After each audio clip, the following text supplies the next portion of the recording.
po ba ang inyong buong pangalan? Elsies Vera.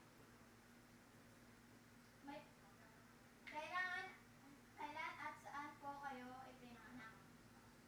Kailan? At saan? March 8, 1959. Ayan. Saan? Sa Barrio San Isidro, Bacolor, Pampanga. May trabaho po ba kayo? Dati, nananay niya ako. Ngayon wala. Ang asawa niyo? Meron. Ano? Driver siya ng van at saka jeep.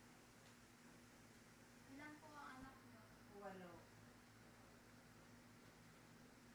Ano ang nakakatawang bagay na ginawa ng inyong anak? Hindi ko na matandaan. Masaya po ba kayo sa inyong pamilya? Oo. Paano nyo po nasabi? Kakakulitan ni Jessamine. Meron po ba kayong alagang hayop? Meron. Kung gayon, anong uri at ano-ano ang kanilang pangalan? Aso, pusa. Alan. Pangalan ni nung aso, si Cooper. Ay, siyempre, yung pusa muli lang. Maraming Binuksan niyo na po ba sa audit pang aklat na rin? Oo.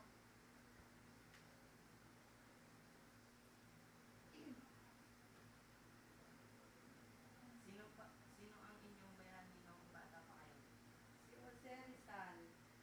Wala na po bang iba? Marami.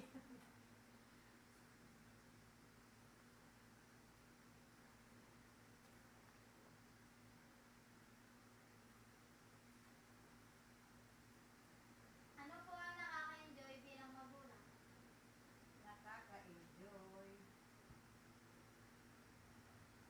Yung bang pag nag-trip tayo, yung pag dinadala tayo sa Tagaytay, sa Olongapo, pag dumating mga kapatid mo, oh,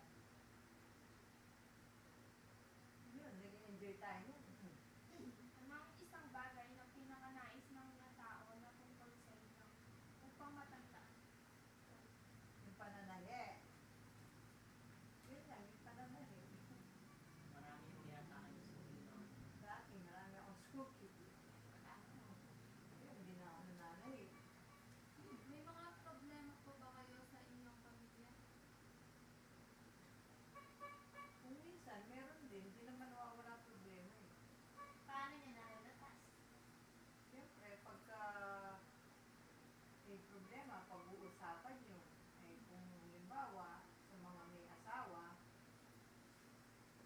nagkukulang sila sa pera. Yun lang.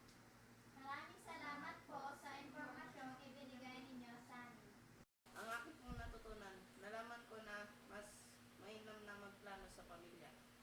Nalaman ko na marami palang ginagawa ang mga magulang upang mapalagi ng maayos ang kanilang anak.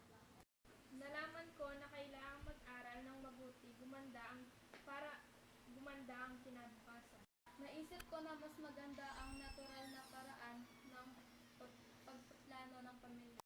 Nakita ko na mahirap pala makataguyod ng pamilya. At dito po natatapos ang aming pag-interview. Bango. Stop.